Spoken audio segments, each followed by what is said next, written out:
हाँ, तो ये देखो एकक कोष्ठिका के दो भाग होते हैं, आग एकक कोष्ठिका और केंद्रित एकक कोष्ठिका। ठीक है, आग एकक कोष्ठिका इसको सिंपल क्यूबिक सेल भी बोलते हैं। ठीक है, simple cubic cell, S simple से एस आ जाएगा, क्यूबिक से सी और सी, SCC ये भी बोल सकते हैं। ठीक है, अंग्रेजी में। और केंद्रित एकक कोष्ठिका तो सेंटर, ठीक है, और क्यूबिक सेल इसको बोल सकते हैं। ठीक है, इसको भी SCC से कर सकते हैं उसे एक तरीके से, SCC ट्रिपल CC है ना, CCC। इसके बाद यहाँ पे हम देखेंगे तो जो ये सेंटर्ड क्यूबिक सेल होता है इसके 3 प्रकार होते हैं। कौन कौन से? पहला अंतः केंद्रित एकक कोष्ठिका, अंग्रेजी में बॉडी क्यूबिक सेल। तो बॉडी क्यूबिक सेल जो होती है ये कैसी होती है इसको समझिए आप लोग पहले। तो पहला वाला जो टाइप है इसको समझिए, होता क्या इसमें कि इसी तरीके से ये आप सबसे पहले आप क्या बनाओगे, सिंपल वाली क्यूबिक सेल बनाओगे। ठीक है, सिंपल क्यूबिक सेल बनाओगे। ठीक, सिंपल क्यूबिक सेल बन गई। अब सिंपल क्यूबिक सेल के कितने कोने होते हैं?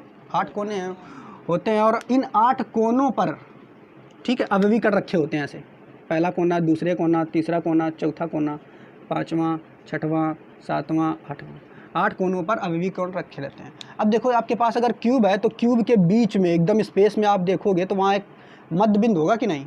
बस कल्पना करना, एक क्यूब है आपके पास बड़ा सा, उसके बीच में एक सेंटर पॉइंट होगा कि नहीं? बीच में होगा ना। और यहाँ पे मान लो सेंटर पॉइंट होगा इसके बीच में, कल्पना कीजिए। ठीक है, तो यहाँ पे भी एक और अवयवीकरण अगर रखा हो, बात समझना, अवयवीकरण ये अणु, परमाणु, आयन कुछ भी हो सकता है। ठीक है, तो क्या बताया कि जो आपका अंतः केंद्रित एकक कोष्ठिका होती है, BCC जो होती है, इसको BCC भी बोलते हैं शॉर्ट में, BCC। ठीक है, ठीक है, बात समझ पा रहे हो कि नहीं? तो इसमें क्या होता है, बीच में यानी कोनों के अतिरिक्त उसके केंद्र पर एक और अवयवीकरण रखा होता है। ठीक है, बात समझ पा रहे हैं कि तो ये हो गया BCC। इसके बाद फलक केंद्रित एकक कोष्ठिका। तो फलक केंद्रित एकक कोष्ठिका, इसमें क्या होता है, तो फलक का मतलब क्या होता है? फेस यानी फलके। तो फलके कितनी होती है? 6। तो यानी इसमें क्या होगा कि जो फलक होते हैं उसके केंद्र पर जो होता है वहाँ पे अवयवीकरण भी होता है, फलकों पर। फलक ये केंद्रों पर भी अवयवीकरण होते हैं। ठीक है, तो जैसे हम यहाँ पे चित्र आपको बना रहे हैं, देखो देखो इधर, ये फिर से हमने बना दिया एकक कोष्ठिका का।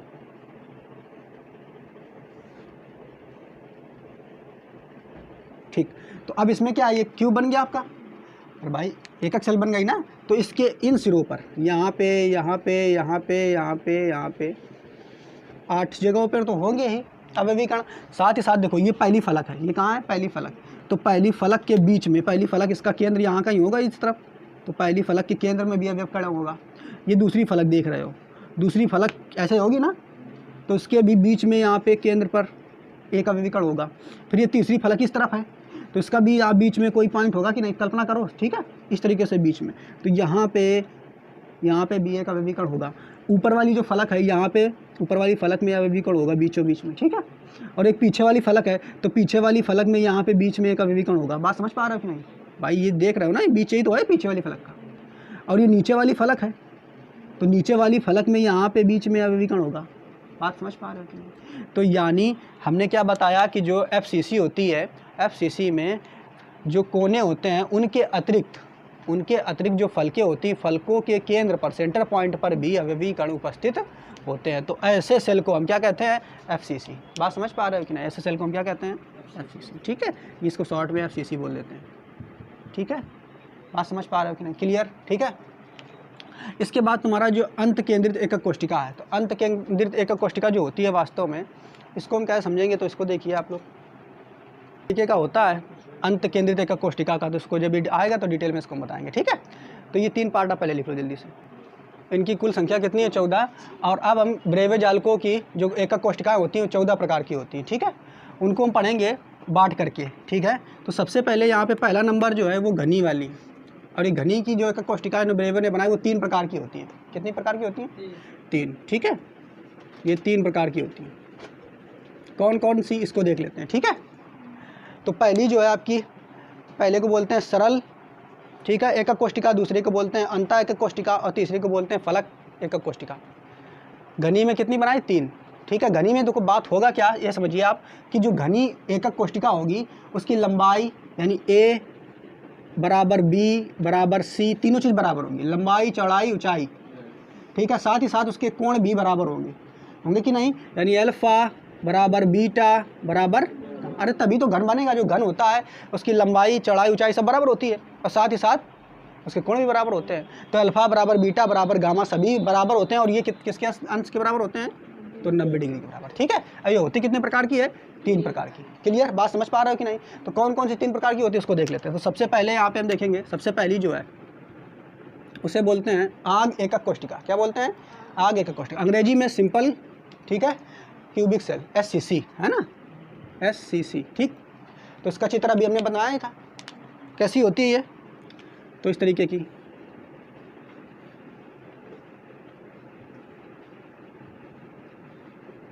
ये थोड़ा सा वही सब चित्र बन गया है। तो इसकी लंबाई चौड़ाई ऊंचाई सारी बराबर है। ठीक है, बात समझ पा रहे हो कि नहीं। और इसके कोने पर अवयवीकरण रखे होते हैं, बस ये आप समझ लेते हैं। ठीक है, क्या मान लिया हमने कि इसके जो लंबाई चौड़ाई और ऊंचाई सब बराबर है और कोण जो होते हैं वो 90 अंश के बराबर होते हैं। ठीक है, ये तो हो गया SCC। ठीक, इसके बाद अगली जो है वो कौन सी है, अगली आपकी अंतः केंद्रित। कौन होती है, अंतः केंद्रित। और इस अंतः केंद्रित को अंग्रेजी में क्या बोलते हैं, तो बॉडी सेंटर्ड क्यूबिक। ठीक है, BCC। अंतः केंद्रित वाले में अभी हमने आपको बताया था, अंतः केंद्रित वाले में क्या होता है, जो सिरे होते हैं उन सिरों के अतिरिक्त केंद्र बिंदु पर एक अवयवीकरण होता है। ठीक है, तो एक ही हो गया आपका दूसरा नंबर BCC। आप चाहो तो हिंदी में भी लिख लेना इसका। ठीक है, BCC को हिंदी में क्या बोलते हैं, अंतः केंद्रित। ठीक है, बात समझ पा रहे हो कि नहीं, हिंदी लिख लेना आप लोग। तो ये कैसे बनेगा,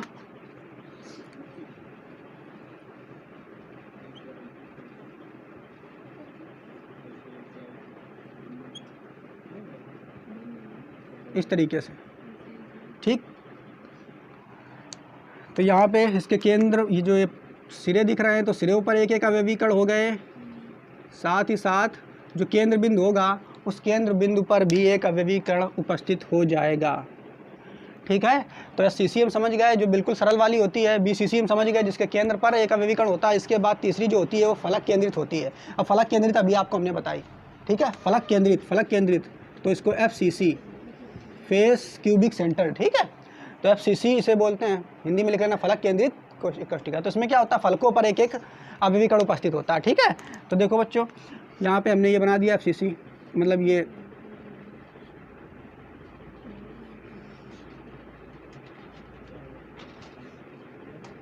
इस तरीके से ये बन गया क्यूब। और इस क्यूब के सिरों पर एक एक अवयवीकरण तो होगा, ये सिरों पर अवयवीकरण है एक एक, साथ ही साथ इनके फेस पर भी एक एक अवयवीकरण होगा। ठीक है, तो फेस कहाँ है इसका, तो ये तो सामने वाला फेस है, तो सामने वाले फेस का ये बीच में कहीं मिड पॉइंट होगा, तो यहाँ पे होगा, ये सामने वाले के लिए हो गया अवयवीकरण। ये पीछे वाला देखो, ये पीछे वाला हो गया, तो पीछे वाले के लिए यहाँ पे कहीं मिड पॉइंट होगा, तो पीछे वाले के लिए हो गया। ठीक है, ये इधर इस तरफ देखोगे तो ये आपका बाईं तरफ, सॉरी दाईं तरफ आपका ये जो फलक है यहाँ का, इसका मिड पॉइंट ये होगा। ठीक है, तो यहाँ पे एक अवयव होगा। ये बाईं तरफ जो आपका फलक दिख रहा है तो यहाँ पे मिड पॉइंट होगा, यहाँ पे भी होगा एक अवयव। एक ऊपर दिख रहा है आपका फलक, तो ऊपर का एक मिड पॉइंट होगा, तो एक यहाँ पे अवयवीकरण होगा। एक नीचे दिख रहा है तो नीचे वाले का जो फलक है इसमें भी एक मिड पॉइंट होगा, तो एक यहाँ पे होगा। बात समझ पा रहे हो कि नहीं। अगर ये तब भी ना समझ पाए तो मिड पॉइंट कैसे ढूंढेंगे, तो मिड पॉइंट ढूंढने के लिए आप क्या कर सकते हो, ऐसे ऐसे यहाँ पे ऐसे ऐसे इस तरीके से ऐसे मिलाओगे, इस तरीके विकर्ण खींचोगे तो मिड पॉइंट मिलेगा ना, मिल जाएगा ना। तो मिड पॉइंट पर रख दिया हमने, यहाँ पे विकर्ण खींचोगे इसके ऐसे इस तरीके से, यहाँ पे खींचोगे ऐसे, मिड पॉइंट मिल जाएगा ना इसका, तो वहाँ पे हमने रख दिया। यहाँ पे देखो ये नीचे वाली फलक के लिए ऐसे यहाँ पे विकर्ण खींचेंगे ऐसे ऐसे, तो यहाँ पे मिल गया। ठीक है, ऊपर वाले के लिए ऐसे विकर्ण खींचेंगे तो इसका मिड पॉइंट मिल गया, यहाँ पे हमने रख दिया है। अब इसे पीछे वाले के लिए विकर्ण खींचेंगे तो पीछे वाले को मिल जाएगा। ठीक है, बात समझ पा रहे हो कि नहीं, क्लियर होगा। चलो अच्छा, तो ये 3 प्रकार जो हो गए, पहला दूसरा तीसरा, SCC, BCC और FCC, ये काय में आते हैं, ये घनी एकक कोष्ठिका में आते हैं। और इसकी विशेषता क्या है कि इसकी लंबाई चौड़ाई ऊंचाई और सारे कोण जो होते हैं 90 अंश के बराबर होते हैं। इसके बाद अगला जो हमने पढ़ा है, अगला कौन सा है, चतुष्फलकी। तो अगला जो पॉइंट है चतुष्फलकी, तो चतुष्फलकी को हिंदी में ये मतलब दूसरा नाम इसका समलंबाच है। और ये 2 प्रकार के होते हैं। कितने प्रकार के, 2 प्रकार। इसमें विशेषता क्या होती है, इसमें 2 भुजाएं, जैसे A बराबर B के होगा पर C के नहीं होगा, ऐसा समझ सकते हो। ठीक है, मतलब 2 भुजाएं बराबर होगी, तीसरी भुजा बराबर नहीं होगी, तीसरी भुजा की लंबाई अलग होगी। ठीक है, और जबकि कोण जो होंगे तो कोण तो सेम होंगे, अल्फ़ा बीटा गामा बराबर 90 अंश, वो तो सेम होंगे। ठीक है, तो अल्फ़ा बीटा और गामा बराबर 90, ये तीनों सेम होंगे। ठीक है, बात समझ पा रहे हो कि नहीं? तो अब हम इसको बनाएंगे, दो प्रकार की होती हैं केवल, ठीक, देख लो कौन कौन सी। तो सबसे पहला इसमें दो होती हैं, कौन कौन सी? एक सिंपल वाली आग, ठीक है, एक दूसरी होती है अंतः केंद्रित। ठीक है, इसको भी सिंपल वाली बोल देंगे, आग एकक कोष्टिका, और दूसरी अंतः एकक कोष्टिका। ठीक, तो इसमें देखो सिंपल वाली जो होगी, इसमें क्या किस तरीके से बनती है इसको समझ लो। तो देखो यहाँ पे हमने क्या किया, ये एक वर्ग बना दिया,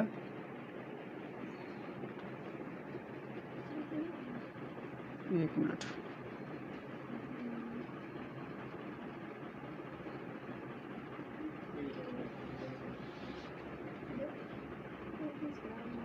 यहाँ पे बना दे रहे हैं ऐसे। ठीक है,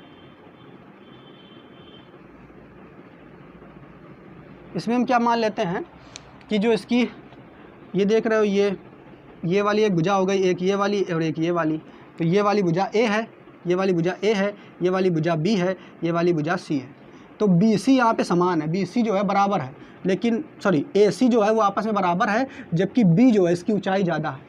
ठीक है, बात समझ पा रहे हो कि नहीं? क्या हमने बताया कि ए और सी दो कोई भी भुजा बराबर हो सकती है, चाहे ए सी बराबर कर लो तो बी बड़ी होगी या छोटी होगी। ठीक है, चाहे आप ए बी बराबर कर लो तो सी आपकी छोटी या बड़ी हो सकती है। ठीक है, बात समझ में आया कि नहीं? बस एक भुजा जो है वो उसकी लंबाई या चौड़ाई जो होगी अन्य दो भुजाओं से कम या ज़्यादा हो सकती है। ठीक, इतना समझ सकते हो। तो यहाँ पे आप देख रहे हो क्योंकि इसकी लंबाई ज़्यादा है और इसकी चौड़ाई जो ऊंचाई है वो लगभग सेम है। ठीक है, तो यहाँ पे क्या आप देख रहे हो कि ए बराबर सी के है, पर बी जो है वो बराबर नहीं है। ठीक है, इसमें और इसमें सभी कोनों पर एक एक अवयवी कण जो होगा वो रखा होगा। क्लियर? ठीक है, अब हम बात करेंगे आगे अंतः एकक कोष्टिका की। तो अंतः एकक कोष्टिका में यही जो है, ये सरल वाली बना देंगे, इसके केंद्र में एक और रख देंगे बस। तो सरल वाली हमने बना दी इसमें।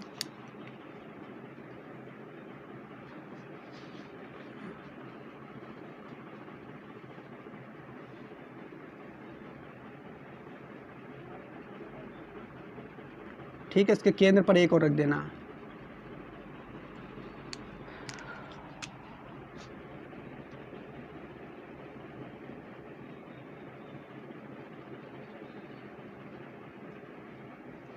ठीक है, तो ये बन गई और इसके केंद्र पर एक और। ठीक है, तो ये हमारा हो गया अंतः एकक कोष्टिका। ये वास्तव में देखो जो यहाँ पे देख रहे हो, ये भी आगे एकक कोष्टिका, ये भी आगे एकक कोष्टिका है, लेकिन इसमें क्या है, इसमें ये चूंकि घनी के अंतर्गत आया है, ये घनी के अंतर्गत, इसके मतलब सारी भुजाएं बराबर हैं। लेकिन इसमें क्या है, इसमें क्या द्विसमलंबाच है, मतलब दो भुजाएं बराबर होंगी, एक भुजा बराबर नहीं होगी। है ये भी सिंपल वाली, लेकिन इसमें विशेषता क्या है, इसकी दो भुजाएं केवल बराबर हैं, तीसरी भुजा बराबर नहीं है। ठीक है, तो ये दो प्रकार की होती है। इसके बाद अब आगे पढ़ेंगे आर्थोरोम्बिक विषमलंबाच जिसे बोलते हैं। तो आर्थोरोम्बिक जो होती है 4 प्रकार की होती है। कितनी होती हैं? ये 4 प्रकार की होती है। कौन कौन सी, इसको देख लो आप लोग। पॉइंट है विषमलंबाच आर्थोरोम्बिक, तो इसमें क्या होता है, ये 4 प्रकार के होते हैं, और इसमें क्या होता है कि कोई भी भुजा बराबर नहीं होती है, यानी A is not equal to B is not equal to C. ठीक है, जबकि कोण जो होते हैं अल्फ़ा बीटा और गामा वो बराबर होते हैं। ठीक है, अल्फ़ा बराबर बीटा बराबर गामा, ये सब में बराबर होंगे, 90 अंश के बराबर होंगे लगभग, है ना। ठीक है, तो अभी कितने प्रकार की होती है, तो ये 4 प्रकार की होती है। 4 प्रकार कौन कौन से हैं उनको देख लेते हैं। ठीक है, तो ये देखो आप, ये 4 प्रकार की होती हैं, आग केंद्रित, अंतः केंद्रित, फलक केंद्रित और अंत केंद्रित। ठीक है, ये तो सिंपल वाली होगी। तो इसमें भुजाएं जो होती हैं वो बराबर नहीं होती। देखो ए जो है इतनी बड़ी हो गई, बी को हमने थोड़ा बड़ा खींच दिया। ठीक है, इस तरीके से हमने बना लिया। भुजाएं जो हैं आपस में बिल्कुल भी बराबर नहीं होती हैं।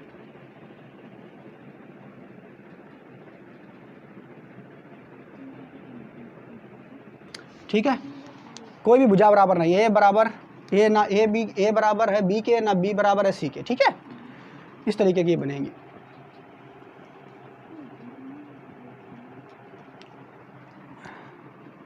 तो इसके कोने पर तो एक ही एक अवयव होंगे, ये तो पता ही है हमें, कोने पर एक एक अवयव होंगे। इसके अलावा अंतः केंद्रित, इसमें भी क्या करना है, इसी के कोई भी भुजा आपस में बराबर नहीं है और बीच में एक हमको रख देना है। ठीक है, कोई भी भुजा आपस में बराबर नहीं है और बीच में हमको एक रख देना है। ठीक है, ये बात आपको याद रखना है, आप चित्र और अच्छे से बना लेना, ठीक है। अंतकेंद्रित में कोनों पर एक एक अवयवीकरण होंगे और साथ ही साथ केंद्र पर एक अवयवीकरण होंगे, ठीक है। उसके अलावा फलक केंद्रित पर बात करेंगे तो इसमें भी क्या होगा, फलक केंद्रित में भी क्या होगा, कोई भी जो होंगी भुजाएं आपस में बराबर नहीं होंगी, क्लियर। साथ ही साथ क्या होगा बच्चों, फलक केंद्रित में फलकों पर भी एक एक उपस्थित होगा, होता है कि नहीं, ठीक है। फलकों पर भी एक एक उपस्थित होगा फलक केंद्रित में, ठीक है। ये तो आपके कोने पर हो गए। अब फलकों पर एक, यानी एक फलक ऊपर तो एक ऊपर होगा, एक फलक नीचे तो एक नीचे होगा, एक फलक बाएं तो बाएं वाली फलक में, दाएं वाली फलक में, और कौन सी है, पीछे वाली फलक में, और आगे वाली फलक में बचा नहीं रखा इसमें ना, आगे वाली फलक के लिए ये हो गया, ठीक है। बात समझ पा रहे हैं कि नहीं। तो ये आपका हो गया फलक केंद्रित। इसके बाद ये अंत केंद्रित जो होता है, अब ये समझिए अंत केंद्रित इसमें क्या होता है। तो इसमें भी सबसे पहले आपको सिंपल वाला बनाना है, ठीक है। सिंपल वाला बनाया हमने, अब क्या करना है, इसके सिंपल वाला बनाने के लिए कोने पर एक एक रख देंगे, कोने पर एक एक रख देंगे, एक एक अवयवीकरण कोनों पर आ जाएगा, ठीक है। अब अंत केंद्रित का मतलब समझिए, इसके दो पॉइंट होंगे, दो फलके जो आमने सामने वाली फलके होंगी। आमने सामने वाली फलके कौन कौन सी हो सकती हैं, ऊपर वाली, नीचे वाली, ये आमने सामने वाली हो गई, बाएं वाली, दाएं वाली, ठीक है। ये भी आमने सामने वाली हो गई, ये सामने वाली, पीछे वाली, ये आमने सामने वाली हो गई। तो इनमें से जो आमने सामने वाली जो आपकी फलकें मिली हैं, इनमें से किसी भी फलक पर आप उनके केंद्र पर आप अवयवीकरण रख दोगे। देखो, तो हमने केवल क्या कर दिया है, ऊपर वाली और इसके सामने कौन फलक है, नीचे वाली, इसके केंद्र पर हमने रख दिया, ठीक है। आप चाहते तो आप बाएं वाली और दाएं वाली पे भी रख सकते थे, लेकिन ऐसा ना कर देना कि बाएं दाएं तो इस पर भी रख दिया, ऊपर नीचे भी रख दिया, आमने सामने भी रख दिया, तो फिर आपका ये बन जाएगा फलक केंद्रित वाला। अंत केंद्रित में क्या होता है, जो आमने सामने वाली फलक है केवल एक, उसी के आमने सामने रखना है, ठीक है। तो ये हो गया अंत केंद्रित। तो ये 4 प्रकार के होते हैं। अब आगे जो 5वां प्रकार है, हाँ, ये टोटल कितने हो गए, पहला हो गया, दूसरा, तीसरा। पहले वाले में घनी, दूसरा वाला चतुष्फलकी, तीसरा ऑर्थोरॉम्बिक, चौथा जो है मोनोक्लिनिक, ठीक है।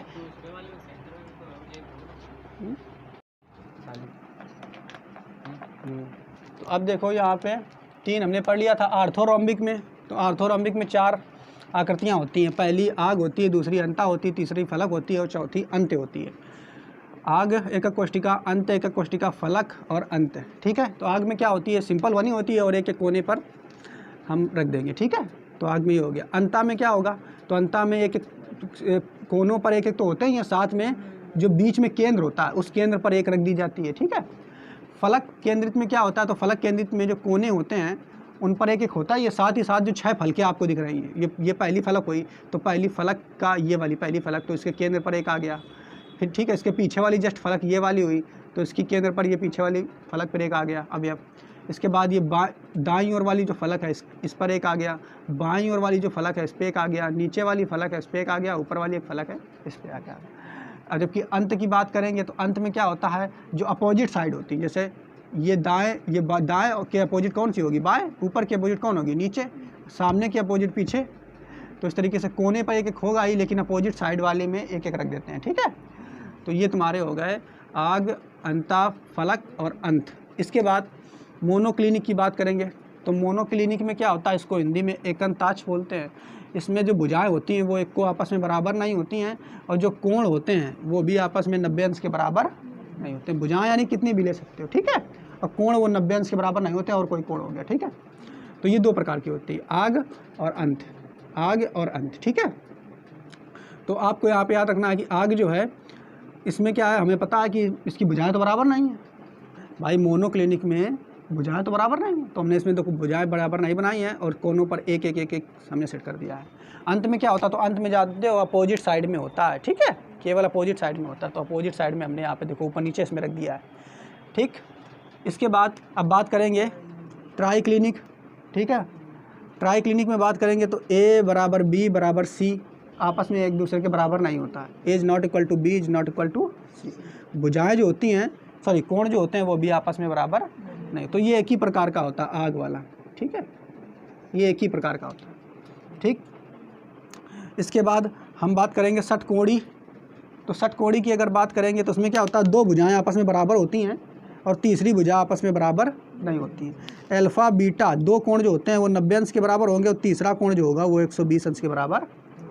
ठीक है, तो इसका ये जो सिंपल चित्र इस तरीके से बना है, ये सरल षटकोणी है, इसे बोलते हैं सरल षटकोणी। ठीक है, तो ये इस तरीके का बनेगा। इसके बाद बात करेंगे त्रिकोणी। तो त्रिकोणी में आपको याद रखना तीनों भुजाएं बराबर होती हैं, जबकि तीनों कोण आपस में बराबर होंगे लेकिन वो 90 अंश के बराबर नहीं होंगे। तीनों कोण आपस में बराबर होंगे लेकिन 90 अंश के बराबर नहीं होंगे। तो बस ये एक होता आग, सिंपल वाला।